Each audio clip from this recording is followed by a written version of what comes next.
Hi అండి, welcome to నివి trend. ఈరోజు మనం పొంగనాలు ఎలా చేసుకోవాలో చూద్దాము.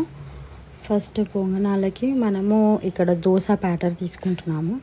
అందులో ఆనియన్స్, కొత్తిమీర, పచ్చిమిర్చి ఒక 2 వేసుకుందాము. తర్వాత ఇప్పుడు మనం క్యారెట్ తురుము వేసుకుందాము. దాని తర్వాత మనం ఇక్కడ కొద్దిగా జీలకర్ర యాడ్ చేసుకుంటున్నాము. జీలకర్ర వేసుకొని తర్వాత ఉప్పు వేసుకొని బాగా మిక్స్ చేసుకోవాలి. ఇప్పుడు మనము పొంగనాలు చేసుకునే ప్యాన్ పెట్టుకుందాము. దాంట్లో అన్నిట్లలో ఆయిల్ వేసుకుందాం. ఆయిల్ వేసుకున్న తర్వాత మనం ప్రిపేర్ చేసుకున్న దోశ బ్యాటర్ అందులో యాడ్ చేసుకుందాం. తర్వాత మనము దీన్ని ఒకసారి మూత పెట్టేసుకొని ఒక 2 minutes కుక్ చేసుకుందాము. తర్వాత ఇది ఒక 2 minutes తర్వాత మనకు కొద్దిగా ఉడుకుతుంది.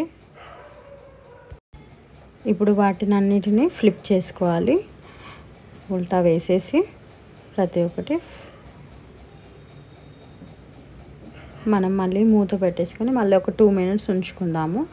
మనం ఎప్పుడైనా స్టవ్ ఫ్లేమ్ మాత్రం చిన్నగా పెట్టేసుకోవాలి. ఇవి వేగడానికి కొద్దిగా టైం పడుతుంది కాబట్టి. అంతే అండి, పొంగనాలు రెడీ అయిపోయాయి. డైలీ దోశ తినాలంటే విసుగొస్తే ఈ రకంగా మనం దోశ బ్యాటర్ తోటి ప్రిపేర్ చేసుకోవచ్చు. Thanks for watching. Please like, share, subscribe.